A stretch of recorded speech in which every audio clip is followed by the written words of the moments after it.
সম্মানিত ভিউয়ার্স, আসসালামু আলাইকুম ওয়া রাহমাতুল্লাহি ওয়া বারাকাতুহু। আপনারা কেমন আছেন? নিশ্চয়ই আপনারা ভালো আছেন। আপনাদের দোয়া এবং আল্লাহর রহমতে আমিও ভালো আছি আলহামদুলিল্লাহ। আমি আপনাদের মাঝে উপস্থিত হয়েছি আজকে রসায়ন বিজ্ঞানের একটি গুরুত্বপূর্ণ বিষয় নিয়ে আলোচনা করার জন্য এবং এটার এক্সপেরিমেন্ট করার জন্য। আমাদের দৈনন্দিন জীবনে ঘটে যাওয়া রসায়ন বিজ্ঞানের অনেক কিছুই জানার বাকি রয়েছে। আজকে আমি যে বিষয়টি নিয়ে আলোচনা করব তা হচ্ছে এই যে আমার হাতে দেখতে পাচ্ছেন একটা পেঁয়াজ। বিশেষ করে মা বোনদের ক্ষেত্রে আমি বলবো যে রান্নার কাজে সাধারণত এই পেঁয়াজ ব্যবহার করা হয়ে থাকে। এটা মশলা জাতীয় এক ধরনের খাবার। তো এই পেঁয়াজ যেহেতু মা বোনরা বেশি ব্যবহার করে থাকেন, সো আমি বলতে চাই যে এই পেঁয়াজটা কাটার পর চোখ জ্বালা যন্ত্রণা করে কেন? যখন মা বোনেরা এই পেঁয়াজটি কেটে যখন তরকারিতে দেওয়ার জন্য যখন প্রস্তুতি গ্রহণ করেন, ঠিক সেই সময় চোখে প্রচন্ড জ্বালা যন্ত্রণা করে এবং চোখ থেকে জল বেরিয়ে আসে। আসলে এটি কেন? এর ভিতরে আল্লাহ রাব্বুল আলামিন এমন কি দিয়েছেন? অন্যান্য সবজি বা অন্যান্য মশলা জাতীয় খাবার যেগুলো আছে সেগুলো কাটার সময় এমনটি হয় না, কিন্তু এই পেঁয়াজের ক্ষেত্রে এমনটি হয় কেন?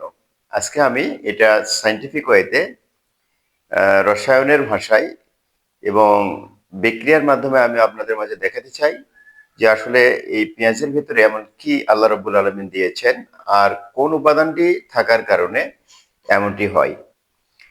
সম্মানিত ভিউয়ার্স, আপনারা প্রথমে লক্ষ্য করুন এই যে পেঁয়াজটি আমি আসলে এটা আমি এখন এটার উপরের আবরণটি তুলে ফেলছি এবং এটা একটি অস্ত্র দিয়ে আমি এই এটাকে কেটে ফেলার জন্য আমি চেষ্টা করছি। এই যে দেখেন আমি এটাকে কাটলাম। এই যে কেটে এটাকে আমি দ্বিখণ্ডিত করেছি। এটার ভিতরে রস দেখতে পাচ্ছি আমি। আপনারাও একটু লক্ষ্য করবেন যেটার ভিতরে রস আছে। এই যে রসটি এটা বাতাসের মাধ্যমে চোখের ভিতরে চলে এসেছে। এখন কিন্তু অলরেডি আমার চোখ জ্বালার যন্ত্রণা শুরু করেছে। চোখ জ্বলছে আমার। সম্মানিত ভিউয়ার্স, কেন? এটি কেন হয়? রসায়ন বিজ্ঞানীরা বলছেন যে পেঁয়াজের ভিতরে সালফারের অনেকগুলি যৌগ আছে। আর যখন পেঁয়াজটা কাটা হয় তখন এই সালফারের যৌগগুলো ভেঙে গিয়ে এখান থেকে সালফার উৎপাদন হয়, অর্থাৎ সালফার তৈরি হয়। এই উৎপাদিত এই সালফার, এটা যে বায়ু অক্সিজেন আছে, এই বায়ুর অক্সিজেনের সাথে এই সালফার প্রাথমিক পর্যায়ে বিক্রিয়া করে সালফার ডাই অক্সাইড তৈরি করে।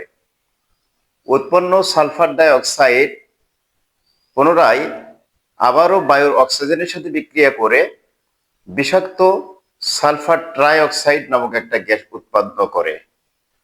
এই উৎপন্ন সালফার ট্রাই অক্সাইড যে গ্যাসটি আছে, এটি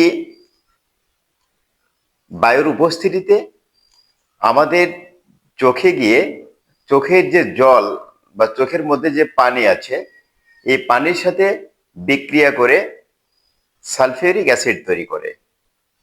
এই সালফিউরিক অ্যাসিডের তৈরি করার ফলে সালফিউরিক অ্যাসিড একটা মারাত্মক এবং এটি হচ্ছে ইনঅর্গানিক একটি অ্যাসিড, এবং যত অ্যাসিড আছে অ্যাসিডের রাজা বলা হয় সালফিউরিক অ্যাসিডকে। আর এর তীব্র প্রতিক্রিয়ার কারণে এই সালফিউরিক অ্যাসিডটি তখন আমাদের চোখে জ্বালা যন্ত্রণা করাতে সাহায্য করে। সম্মানিত ভাইরা আমার, আপনারা নিশ্চয়ই বুঝতে পেরেছেন যে কেন পেঁয়াজ কাটলে আমাদের চোখ জ্বালা যন্ত্রণা করেন। বিশেষ করে মা বোনদের ক্ষেত্রে বলবো যে এটি রসায়নের একটি গুরুত্বপূর্ণ বিষয়, যে পেঁয়াজের ভিতরে এরকম সালফারের যৌগ থাকার কারণে এই সালফার যৌগটি ভেঙে গিয়ে প্রথমে সালফার ডাইঅক্সাইড গ্যাস তৈরি করলো। এরপরে সালফার ডাইঅক্সাইড গ্যাসটি আবার বায়ুর অক্সিজেনের সাথে বিক্রিয়া করে সালফার ট্রাইঅক্সাইড গ্যাস উৎপন্ন করলো। উৎপন্ন সালফার ট্রাইঅক্সাইড গ্যাস এটি আবার চোখের যে পানি, এই পানির সাথে বিক্রিয়া করে সালফিউরিক অ্যাসিড তৈরি করেছে। এই মারাত্মক সালফিউরিক অ্যাসিড, এই গ্যাসটি তখন, অ্যাসিডটি তখন আমাদের এই চোখকে জ্বালা যন্ত্রণা করাতে সাহায্য করে। আপনারা নিশ্চয়ই বুঝতে পেরেছেন। আমি এটি বিক্রিয়ার মাধ্যমে আপনাদের